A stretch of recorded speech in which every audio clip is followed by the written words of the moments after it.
नमस्कार साथियों, मैं हूं आपकी अपनी प्राची अधिकारी। सुनने में आ रहा है कि काबुल में अफ़गानिस्तान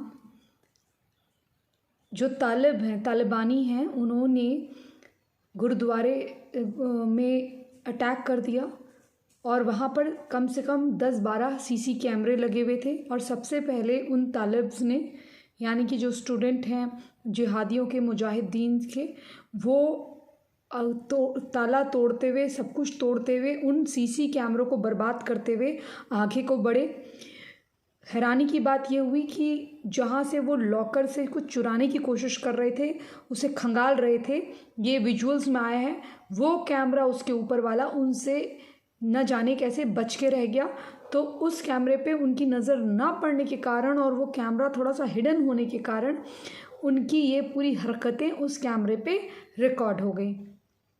अगर मैं अंग्रेज़ी टीवी के रिपोर्ट्स और उनको आधार मानूं तो जो देखने में आ रहा है उसमें फिर बाद में ये भी दिखाया जा रहा है कि जो गुरुद्वारा प्रबंधन के वहाँ पर जो मौजूदा व्यक्ति हैं, वो एक एक करके वहाँ का नुमाइना कर रहे हैं। बाद में जब ये हरकत हो जाती है उसके बाद वो वहाँ जाके देखते हैं तो वो उनके मोबाइल कैमरे से एक व्यक्ति रिकॉर्ड कर रहा होता है, वो साथ साथ चल रहे होते हैं, वो दिखा रहे होते हैं कि स्टार्टिंग में देखो ये फर्स्ट गेट का तोड़ा गया है और जो एंट्रेंस है वहाँ से उसके अगल बगल के जितने कैमरे हैं वो तोड़े गए हैं। और जहाँ पर से गुरुद्वारे को एंट्री होती है, सीक्रेट एंट्री, वहाँ को भी, मतलब जो ग्रंथी या वो लोग एंट्री करते हैं उनकी, और जहाँ से श्रद्धालु करते हैं वहाँ की भी, तो एक एक जगह उनकी चेक करी गई है, जैसे ना जाने उन्होंने वहाँ क्या छुपाया हो। इस तरीके से वो तालिबानी वहाँ घुसे हैं। और अगर मैं यूरोपियन यूनियन ने की बात मानूँ, जो उन्होंने कहा है अपनी रिपोर्ट्स में, उन्होंने कहा है कि तालिबानियों ने पहले ही सप्ताह में दिखा दिया था और अब तो प्रथम माह चल रहा है, ये दिखा दिया है कि जितने भी उन्होंने बात कही है उनकी कथनी और करनी में बहुत फ़र्क है। हालांकि लोगों को पहले से ही अंदेशा था कि जिस प्रकार से उन्होंने ये सरकारी तंत्र में अपनी जगह पाई है, जिस तरह से उन्होंने अपनी सरकार पाई है, वो डेमोक्रेसी से तो पाई नहीं है। उन्होंने तो एक तरह से जिहाद करके, लड़ाई करके ही सरकार पाई है। और हालांकि इसमें जो लोकल लोग रहे, आज वो भले ही रो रहे हों, लेकिन उनका भी हाथ रहा और जो सेना के लोग हैं उनकी भी मिली भगत रही। वरना ऐसे कभी नहीं हो सकता था कि लाखों की तादाद की सेना कुछ चंद हज़ार लोगों के आगे घुटने टेक देती। जब तक आपके घर का व्यक्ति ही आपकी वो बातें ना बता रहा हो, आपकी लंका ना ढा रहा हो, तब तक आपका कोई कुछ भी नहीं बिगाड़ सकता। ये मुझे अच्छी तरह से पता है और आप भी जानते हैं।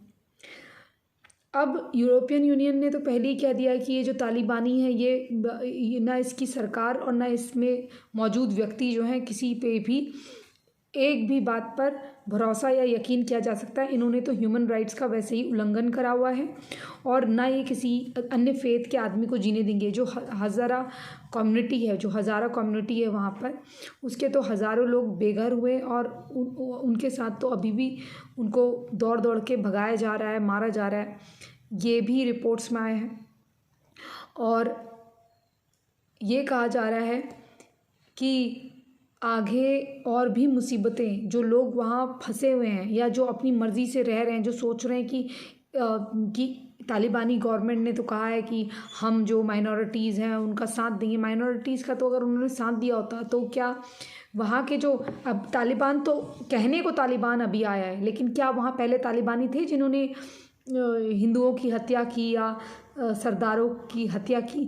जिस तरह से एक निचले स्तर का जीवन वहाँ माइनॉरिटी जीती है, क्या आपने भारत में जीते हुए देखा है? यहाँ तो लोग हमारे सीने पे, गवर्नमेंट के सीने पर मूंग की दाल दलते हैं और यहाँ पर इतनी बातें करते हैं, पत्थरबाजी, अब तमाम तोड़फोड़, कितनी चीज़ें, और फिर प्रदर्शन के नाम पर हिंसक रवैया अपनाना।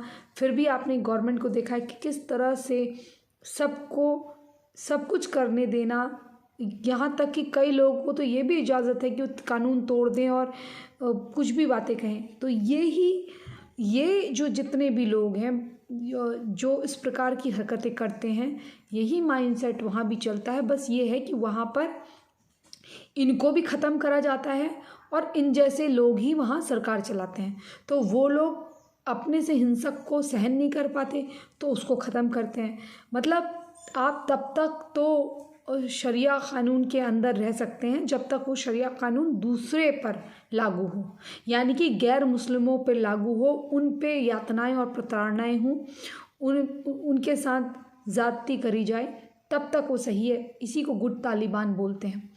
और बैड तालिबान ये है जो शरिया के जो कानून हैं उसको कुछ ज़्यादा ही तौर पर अपने लोगों पर लागू करें और फिर वही लोग जो उसका साथ देते हैं उन्हीं लोगों के लिए वो गले की हड्डी बन जाता है, ना निगलते बनता है ना उगलते। खैर, ये बड़ी दुखदाई न्यूज़ है कि खबर है कि गुरुद्वारे पर इस तरह से ताबड़तोड़ गोलियां करी गई हैं, उसको नुकसान पहुंचाया गया है और विस्फोटक भी इन्होंने वहाँ विस्फोट करने की भी कोशिश करी है। और फिर साथ में ही इसके साथ ही एक और घटना हुई है। जब आप देखेंगे कि किसी भी मुस्लिम सेलिब्रिटी ने, मतलब यानी कि जो मुस्लिम सेलिब्रिटी हैं, जो चाहे किसी भी अन्य देश में हो या भारत में हो, उन्होंने एक बार भी तालिबान द्वारा हुई इस घटना पर चर्चा नहीं करी है, ना ही एक ट्वीट लिखा है। और भी ये लोग ज्ञान देने आ जाते हैं कि भैया तालिबान जो है बुरा नहीं है, तालिबान को वहाँ के लोगों ने बनाया है, तालिबान तो बहुत अच्छा सरकार चला रही है, लोगों की मेजॉरिटी से आया, अलानी फलानी बातें जिस पे यकीन करना क्या, सोचना भी जिसके बारे में बेफजूल है और बेकार है।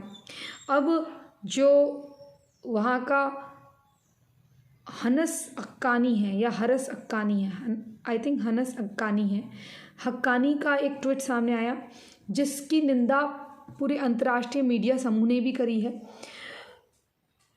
उसने ये कहा है कि आज हम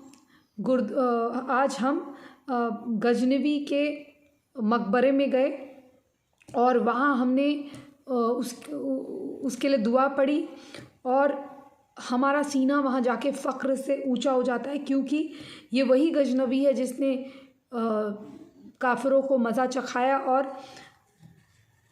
और यहाँ तक कि सोमनाथ को भी निश्ते नाबूद करने वाला यही था। हालांकि इसे ये नहीं मालूम कि जो सोमनाथ मंदिर है उससे लूटा हुआ जितना भी माल था, जिसको गजनवी ने सोचा था उससे वो अपनी ख्वाबों का किला सजाएगा, वो उसको बीच मार्ग में ही, बीच रास्ते में ही हिंदुस्तान के लुटेरों ने ही, यानी कि जो हिंदुस्तानी ही थे, उन्होंने लूट लिया था और उसके पास वो कुछ भी ले जाने में सक्षम नहीं था। और कितनी गंदी वो मौत मरा है ये सभी जानते हैं, लेकिन क्या है उसके विषय में बात नहीं होती। उसके विषय में पिक्चर तो बन सकती है कि ग्रेट गजनवी, ये भी बन सकती है। शाहरुख या सलमान या आमिर उसका किरदार भी निभा सकते हैं, हो सकता है उनके भतीजे ही निभा दें, आने वाले वक्त में मलाइका अरोड़ा खान का ही बेटा निभा दे या कोई अरबाज या सुहेल का ही बच्चा निभा दे। परंतु होगा ये कि गजनवी को ये दिखाया जाएगा कि वो यहाँ से माल लूट कर वहाँ ले जाने में सक्षम रहा और अपने साथ 3-4 रानियाँ ले गया। ना, रानियाँ उसके साथ खुद आई अपने पतियों को छोड़कर, ऐसा भी वो दिखा सकते हैं फिल्मों में। तो उनका तो कुछ कहना नहीं है, लेकिन एक भी मुस्लिम सेलिब्रिटी ने इसके बारे में बात नहीं करी है। गुरुद्वारे में जो अटैक हुआ है, गुरुद्वारे में जो आक्रमण हुआ है, हमला हुआ है, उसके विषय में एक भी बात नहीं करी है। और जबकि इंटरनेशनल मीडिया में वो जो फुटेज है वो साफ साफ दिखाई दे रही है कि किस तरह से वो वहाँ पर फोर्सफुली अंदर गए और उन्होंने 2 लोगों को यहाँ तक गोली भी मार दी जो गुरुद्वारे की सिक्योरिटी पे लगे हुए थे। उनको तो उनके लिए मारना कोई बड़ी बात नहीं थी। देश उनका है, मुल्क उनका है, कानून, अंधा कानून उनका है जिसे वो शरिया बोलते हैं और जिसे वो अल्लाह का कानून मानते हैं। ये किस तरह के अल्लाह हैं ये तो ऊपर वाला जाने। और अगर इस तरह से है तो ये तो मानवता यानी कि जो इंसानियत है वो शर्मसार है। और वैसे इनके वहाँ इंसानियत कई बार शर्मसार होती है और नीलाम भी होती है। जब लड़कियों को नहीं छोड़ते, बेटियों को नहीं छोड़ते, तो फिर ये क्या छोड़ेंगे इन चीज़ों को। और हाँ, जैसे कि ये जो हनस हक्कानी है, यानी कि हनस हक्कानी या हरस हक्कानी, इसने जो ट्वीट करा है वो आपको मैं ये भी बता दूं, जिसको ये मकबरा बोल रहा है ना, वो उसी गुरुद्वारे के साइड ही है। कुछ ऐसा कहा जा रहा है कि उसी जहाँ पर ये अटैक हुआ है काबुल में, उसी को टॉन्ट कसते हुए इसने ये लिखा है। तो इंटरनेशनल मीडिया तो ये भी बता रही है, अब यूट्यूबर्स क्या बता रहे हैं वो तो मैं नहीं जानती, लेकिन मुझे लगता है कुछ त्रुटि हो रही है लोगों से, क्योंकि ये हक्कानी ने जो ट्वीट करा है ये इस संदर्भ में करा है जो गुरुद्वारे में अटैक हुआ है उसके संदर्भ में, क्योंकि उन तालिबों का कहना, उन तालिबान गवर्नमेंट के रिप्रेजेंटेटिव्स का कहना है कि हम तो वहाँ सुरक्षा का मुआयना करने गए थे। मतलब आप जा रहे हैं, आपको 2 सिक्योरिटी गार्ड वहाँ के सिख दिख रहे हैं, उन्हें आप गोली मारते हुए ताबड़तोड़ अंदर घुस रहे हैं और सारे CCTV कैमरा उखाड़ के फेंक दे रहे हैं। बस एक कैमरा बच जाता है जिसमें आप पैसे वहाँ के लूटते हुए नज़र आते हैं कि वहाँ क्या क्या है, कैसे कैसे है। तो वो चीज़ आप कर रहे हैं और ऊपर से कह रहे हैं एक तो चोरी, ऊपर से सीना चोरी, कि हम तो वहाँ रखवाली करने गए थे, देखने गए थे, क्योंकि सिक्योरिटी का थ्रेट था वहाँ पर। सबसे बड़ी सिक्योरिटी की थ्रेट तो मानवता पे तुम लोग हो, इंसानियत पे तुम लोग हो, जो तुमने लोगों का और छोटी छोटी बच्चियों का जीना मुहाल कर रखा है। मतलब तुम्हें बच्ची भी चाहिए, बच्ची की दादी भी चाहिए। अगर 13 साल की 12 साल की लड़की माँ बनेगी, फिर 10 साल बाद फिर वो 10 साल बाद उसकी बेटी माँ बन जाएगी। मतलब 3-4 पीढ़ियाँ तो बच्चे वैसे ही पैदा कर सकती हैं। तो आप सोचिए किस तरह के लोग हैं ये। सोमनाथ के मंदिर के बारे में कह रहे हैं, हालांकि उसको तो अब भगवान की दया से भव्य बना ही दिया गया है। और प्रशासन को भी देखना चाहिए कि इस तरह के जिन लोगों को, जिनकी मान्यता हमारी चीज़ों में नहीं है, उन लोगों के पैर ऐसी जगह पे नहीं पड़ने चाहिए। जो रिलीजियस प्लेसेस हैं वो अपनी पर्सनल एंटिटी होते हैं। मतलब personal entity in the sense हमारे खुद के पर्सनल एंटिटी होते हैं। हर एक मंदिर में हर एक प्रत्येक हिंदू की वो पर्सनल एंटिटी है। मैं उस तरीके से पर्सनल एंटिटी बोल रही हूँ। तो वहाँ पर जब आपकी मान्यता नहीं है और आप जब मूर्ति पूजक नहीं है तो आपको नहीं जाना चाहिए। जैसे मैं कहती हूँ ना कि अगर आप मुस्लिम हैं तो अपनी चीज़ें निभाएं, आप दूसरे के चक्करों में ना पड़ें। आप सम्मान करते हैं, अगर कहते भी हैं तो दूर से कर दीजिए। अगर नहीं करना है तो एटलीस्ट बुरी बातें मत बोलिए, मैं ये बोलती हूँ। लेकिन वो तो आप बोलोगे ही बोलोगे। और दूसरा प्रॉब्लम ये है कि हमारे लोग आपके वहाँ फंसते हैं। अगर आपके वहाँ की लड़कियाँ आके आपकी बुराई और हमारी तारीफ़ें करें और ना वो मज़हब ही छोड़ने को तैयार हो, ना वो सनातन में आने को ही तैयार हो, सिर्फ पैसा खाने के लिए इंटरनेट में बैठे, तो ये बात बड़ा शक की चीज़ हो जाती है। और हिंदू कभी नहीं समझ सकते। हिंदुओं को तो मैं समझा के थक गई हूँ, अलतकिया में मत पढ़ो, लेकिन ये फिर भी पढ़ेंगे। ये पैसे लुटवाएंगे और अगर ये पैसे नहीं भी देंगे तो उनके व्यूज़ और लाइक्स बढ़वा के वाह बहन करके ये खुद ही अपने पैरों पर कुल्हाड़ी मारते हैं। क्योंकि आफ्टर ऑल उन्होंने पैदा अमजद और याकूब को ही करना है। अब आप क्या सोचते हैं इस वीडियो के बारे में कि किस तरह से ये जो हरकतें हुई हैं और जो तालिबान कह रहा है हम तो वहाँ रखवाली के लिए गए थे, आप इनके कोरे झूठ पे क्या बोलना चाहेंगे? और सिखों को जो किसान आंदोलन के नाम पर यहाँ पर इतना खालिस्तानी आतंकियों का कुछ लोग साथ दे रहे हैं, कुछ लोग, अब देखिए एक ही कसाब आया था, एक ही कसाब ने मारा था बहुत लोगों को, ठीक है, उसके साथ के और भी लोग थे, लेकिन कसाब ने काफ़ी नुकसान कर दिया था। तो एक ही आदमी अगर बंदूक पकड़ लेता है तो बहुत लोगों का नुकसान कर देता है। तो अगर अब मैं ये कहूँ कि एक आध खालिस्तानी के चक्कर में सब सिख बदनाम हो रहे हैं, तो ये सिख कम्युनिटी को देखना चाहिए, हमारे सिख पंथ के लोगों को, कि ये जो हरकतें कर रहे हैं। जैसे KPS गिल ने इस पर रोक लगाई थी और उस समय पंजाब की माएँ खुद सामने आ गई थी और उन्होंने अपने लड़कों को खुद गिरफ्तार करवाया था।